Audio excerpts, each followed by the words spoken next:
Bisram case ruling limits DPP's powers. Hindus feel disrespected by Pagwa parties. Peter Headley case. Cop silently charged for shooting. And another $15 million to repair a brand new runway.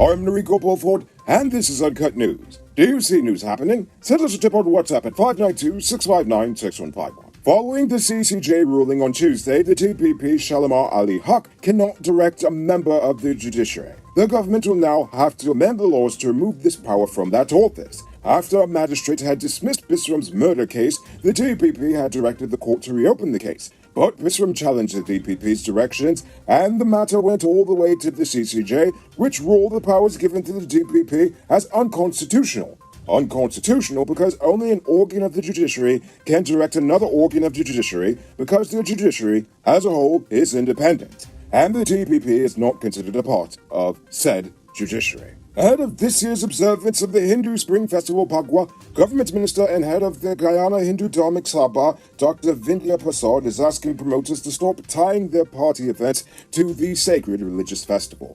A number of promoters are hosting parties and other events on Friday as part of their own Pagwa celebrations.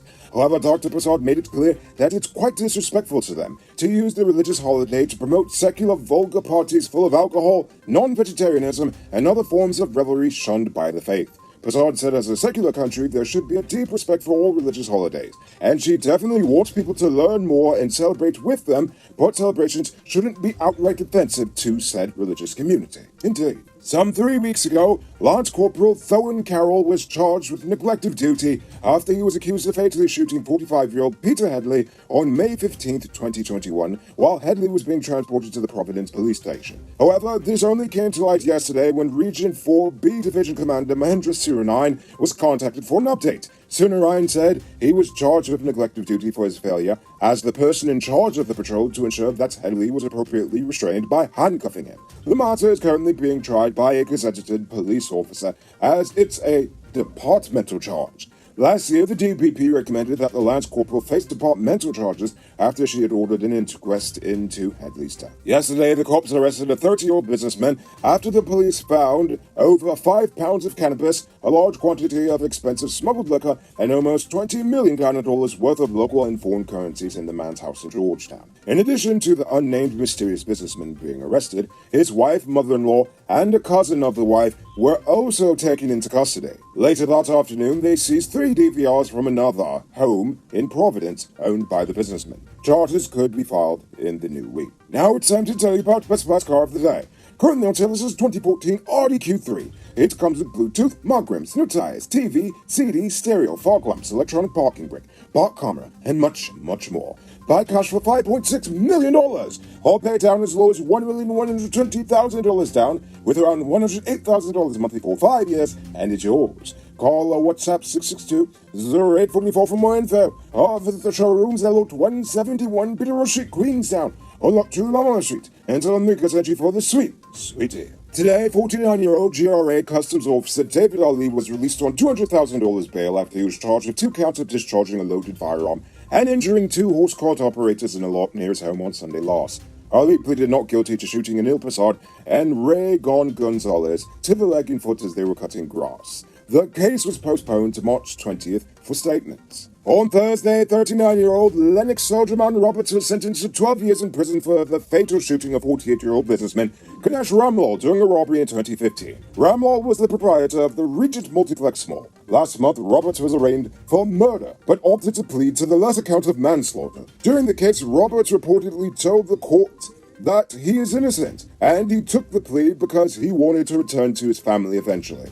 The court also considered that Roberts was not at the scene of the crime, but was a principal participant. Nevertheless, Roberts was ordered to serve 12 years imprisonment minus time he spent on remand. Recently, 2 of his co-accused were also sentenced for the robbery. They too had their sentence reduced by the time they were spent on remand. 57-year-old Lyndon Austin died last night after he was struck down by a car on Mandela Avenue in Georgetown. The driver of the vehicle, 32-year-old Asif Mohammed, is currently in police custody. The accident occurred at around 10:30 p.m. in the vicinity of the Rubis gas station. Police said a breathalyzer test was conducted on Mohammed, and he was found to be above the legal limit. They have since served him a notice of intended prosecution. Who said luxury can't be affordable? Move into your own home in 2022. Lenore Estates, West Coast, and Marara properties are within your reach. Move out of the landlord's place and put that rent money towards your own 5,000 square foot property. Call or WhatsApp 592-618-5702 for more info. After nearly 6 years on remand, yesterday, Anthony Passard admitted to stabbing another man to the abdomen with a pair of scissors. He is now awaiting sentencing after pleading guilty to attempted murder. On March 22, 2016, he wounded Navindra Budu with the intent to murder him as Budu was heading home along UG Road in Turkine. He then seemingly attacked the man without reason. Passard was ordered to undergo a psychiatric evaluation. Now for today's oil update. Following questions about the number of mangroves they've cleared near the mouth of the Berbice River, CGX Energy responded by saying only 20 acres have been cleared thus far. Their deepwater port will occupy a 30-acre plot of land. They also noted that the company originally acquired 55 acres, meaning that in essence, over 64% of the land will remain intact and only 36% of the land will be cleared away. So, good stuff. And as for Exxon, they are drilling yet another well in the Starboard Block, the Kirikiri-1. This drilling campaign started March 14th and is expected to conclude on July 30th. Drilling activities have been ongoing at Pinktail 1 and Patwa 1, which are expected to conclude soon. Drilling of the Lucani-1 well should have concluded on Tuesday, according to the Maritime Administration. Exploration activities in the Starboard Block have yielded more than 25 discoveries since 2015, but according to Exxon, this constant string of success may have a downside. The consistent finds means that shareholders, or at least many of the shareholders, are starting to lose an appreciation for just how difficult and rare it is to make such a large, successful commercial find of crude oil. So, we're winning so much, we're actually getting sick of it. So, you already know what I'm going to say. Drill, baby, drill. You can multiply your cash by selling digital top-up. This is a legit way to earn some extra money at your business or to supplement your current household. Become a top-up vendor quick and easy by linking with Cellular Plus. Call them on telephone number 685-3109 for more info. Now for today's stupid news. You know what I think is stupid? Out of the $927 million Ghana dollars allocated for the CJIA in this year's budget, the Ministry of Public Works is looking to spend some $15 million Ghana dollars in remedial works on the runway. This same runway, which was commissioned last September after nearly 10 years of construction. The ministry is currently inviting contractors for the construction of the erosion protection and remedial works for the CJIA runway embankment, meaning that the runway that finally was commissioned less than 6 months ago is now at danger of possibly washing away without a multi-million-dollar intervention. This expansion project has been ongoing since 2012, and it is still costing taxpayers millions, despite promises from both the previous government and this government that they will not spend a dime more. But now they are considering the possibility of increasing the cost of the airport project by another $50 million, all in an effort to make up for the substandard work we were given. The construction firm has been giving us, I should say, over the past decade. Worse yet, we the taxpayers are still obligated to repay a loan of US $138 million to China. So, since we're fighting up about the oil contracts, I think it's time for this government to re-examine all of its contracts. Because if you ask me, allowing us to get ripped off by foreign companies is pretty stupid. Now for our Uncut News Views Poll question of the day. Every day we pose a question about current events in Guyana, the region, the diaspora, and how you feel it relates to us. Yesterday's question was, how to fight crime in high-traffic areas, such as the markets. What do you suggest the police should do? RC View Farm says the government can and should do like Cuba, provide every household with the bare necessities every month until things stabilize. At least it will help ease some of the stress of finding food every day for families who need it. And I know that will definitely affect crime. Pastor Rob says the police force should have elevated outposts with communication equipment and loudspeakers. This way they can ID perpetrators and relay information to undercover ranks patrolling covertly as well as the public overtly. Indeed, I like that idea. I Am Bantu says the police need communication devices on the beat, around the markets and other shopping areas so they can communicate with each other.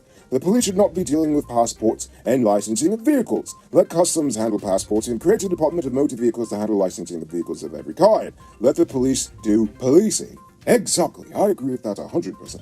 RC View Farm says the Starbucks market needs to be cleared out and turned into a museum. Move the vendors into a clean, newly built floating market and put them all into separate areas that make sense. Indeed, I agree. Cream Norton says that they think that all the outside vendors should be relocated to a more contained area where they would have the expense of upkeeping the place at them, which would allow for less congestion in the Georgetown area. They also need to consolidate everything so it makes more sense, and also to stop waiting on the government to fix all of the issues. Indeed. And finally, Barefoot Wanderer says the government needs to look at why there are so many youths turning to crime. Real-time education, jobs, and proper pay are needed to motivate our youth to do better.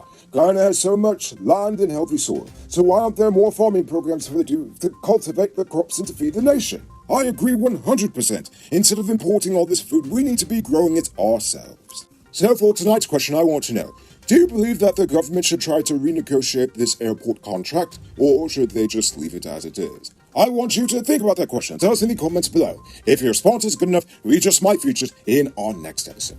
Anyway, that's all the time we have for tonight, and check us out tomorrow for another. Until then, I'm Rico Bulford saying good night, folks.